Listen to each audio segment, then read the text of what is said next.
Благость Божьей любви будет вести нас, водимые Духом Божьим, суть сыны Божии.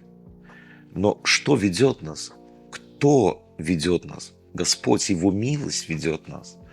В Римлянам 2 главе написано, что благость Божия ведет. Она ведет к покаянию, ведет нас по жизни. Мы можем довериться и положиться на благость Божию.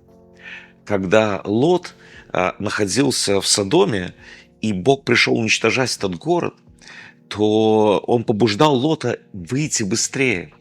Но вы знаете, что Лот немножко замедлил. И Бог говорит, давай быстрее выходи. И написано, что ангелы Божьи по милости взяли, вывели его. Хотя, по сути, он должен был остаться и погибнуть со всеми остальными. Но милость Божия вывела Лота из этого места истребления.